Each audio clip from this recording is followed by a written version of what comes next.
Hello everyone. So in my comments of my last short, I asked for topics that you guys struggle with and that I can help. And someone commented that they really wanted to work on grade 6 algebra. So let's start with what is algebra? Well, algebra are just equations that use symbols to represent numbers. So if we have an example, something like 3 plus x equals 4, right? We're using symbols like this x right here to represent a number.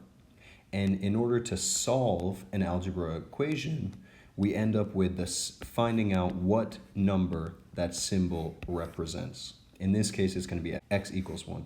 How do we get to this point? Well, this equation is saying 3 plus something equals 4.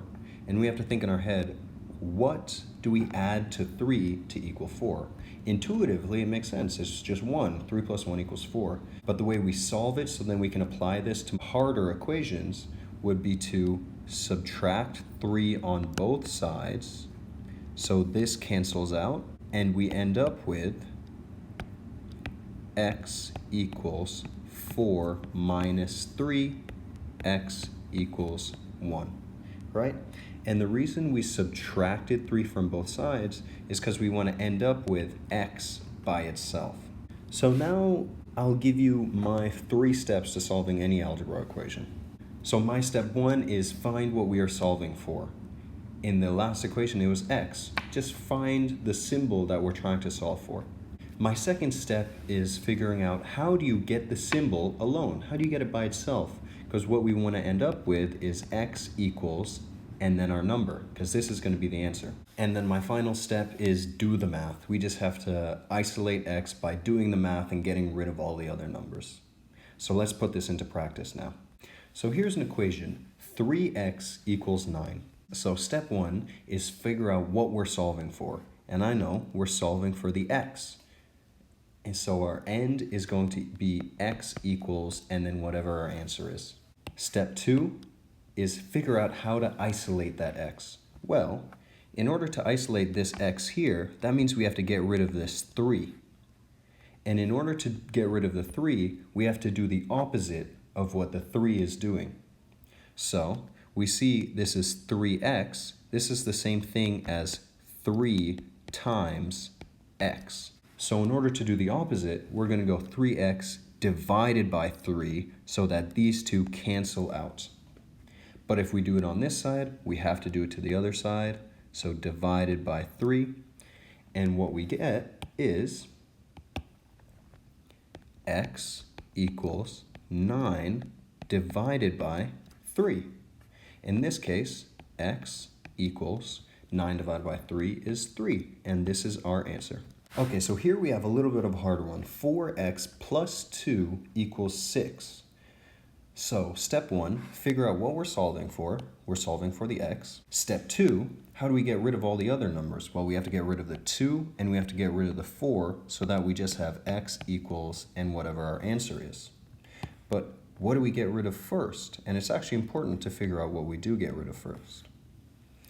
In this case, we're going to get rid of the 2 first. The way I like to do this is the onion method, okay? So here I draw a circle around my x and I say, what is closest to the x? And I see this 4 is closest to the x. And then I think, what is closest after that? And then I see this 2 is actually closest. And so when you're solving for x, you want to go towards the center like you're peeling away the onion. So we're going to enter this layer first. So we're going to get rid of the 2 first.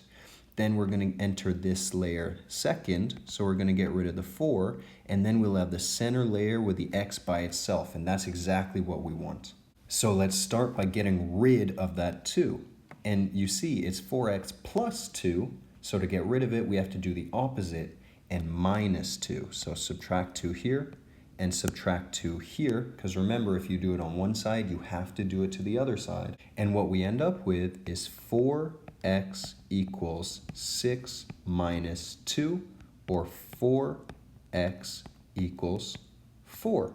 And now we have to get rid of the 4. And what we see is that the 4x is the same thing as 4 times x. So in order to do the opposite to get rid of it, we have to divide by 4 on this side. And if we do it on that side, we also have to do it on the other side. So 4x divided by 4, that cancels out to just x. So we get x equals 4 divided by 4, or x equals 1. So guys, if that helped you out at all, please like, subscribe, and comment any other concepts that you're having difficulty with, and I'll be sure to make a video about them. Thank you.